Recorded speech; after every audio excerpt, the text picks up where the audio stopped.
It often seems as if the United States is trapped in a repeating time loop in the Middle East, fighting a perpetual rotation of adversaries that appear out of nowhere. This diagram illustrates a specific internal CIA concept used to describe this phenomenon. It's called blowback. The term refers entirely to the unintended long-term consequences of secret foreign policies.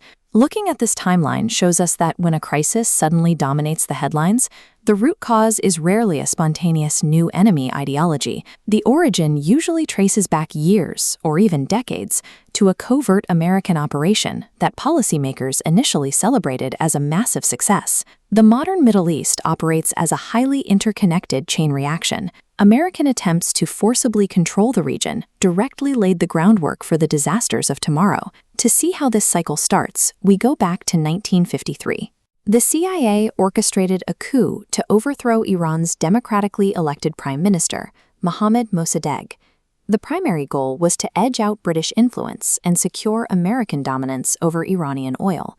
In his place, the U.S. reinstalled the Shah. He ruled as an authoritarian monarch, enforcing his will using a brutal secret police force trained by the Israelis. By 1979, the Iranian public had endured enough. A massive popular revolution swept the country, deposing the Shah in February of that year. The relationship between the U.S. and the new Iranian leaders remained surprisingly cordial for months. But the breaking point arrived in November 1979, when President Jimmy Carter allowed the dying Shah to enter the United States for cancer treatment. Iranians remembered exactly how the 1953 coup was plotted from the U.S. Embassy. Assuming America was nursing the Shah back to health to launch a counter-revolution, they stormed the embassy and seized American hostages. By prioritizing short-term control over a key resource, the United States actively dismantled a democratic government. In doing so, it manufactured its own first major fundamentalist adversary. Right around that same time, in 1979, President Carter and his national security advisor authorized a covert policy in Afghanistan. The CIA began arming the Islamic Mujahideen to bog down the invading Soviet Union in a costly, draining war. The strategy succeeded in breaking the Soviets, but it simultaneously laid the foundation for the Arab-Afghan army, empowering the exact extremist warlords who would eventually form al-Qaeda.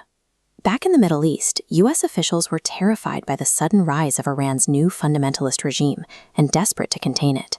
So the Carter administration gave Saddam Hussein, a secular dictator ruling over a majority Shiite population in Iraq, a green light to invade Iran in 1980.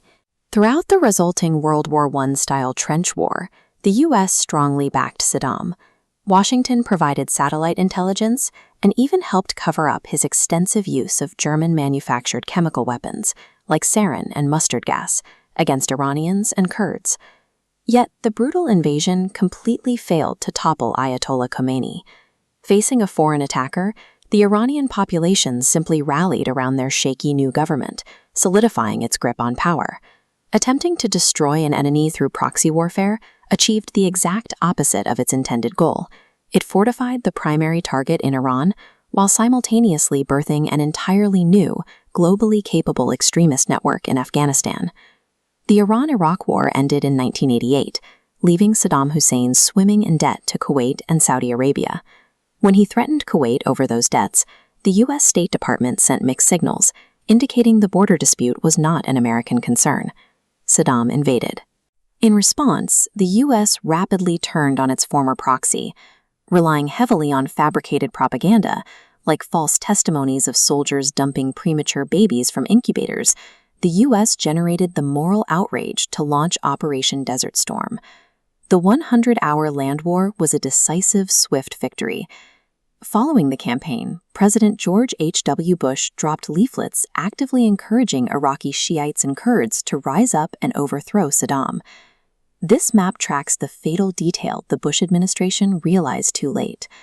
As rebels marched toward Baghdad, Washington realized the rebellion's leaders fought for Iran during the 1980s. Terrified of handing control of Iraq over to Iranian-backed forces, the U.S. abruptly changed course. American forces abandoned the uprising, allowing Saddam Hussein to keep his attack helicopters, which he used to massacre roughly 100,000 people and crush the revolution. The paranoia generated by the 1979 Iranian Revolution forced American policymakers into a corner. To prevent repeating past mistakes, they abandoned a democratic uprising and deliberately preserved the very dictator they had just spent billions to defeat. This web connects the timeline to reveal a single, uninterrupted chain reaction. The 1953 coup caused the 1979 revolution, which terrified the U.S. into backing Saddam's war, which bankrupted Iraq and caused the invasion of Kuwait, which ultimately forced America to betray the Iraqi people. When a superpower prioritizes immediate tactical wins over long-term stability, it operates under an illusion of control. Eventually, the delayed consequences compound, and the policymaker loses control of the geopolitical board entirely. After the Gulf War, President Bush proudly declared that America had finally kicked the Vietnam Syndrome. The United States did not actually solve its foreign policy crisis. It merely traded one problem for a permanent, self-inflicted cycle of blowback.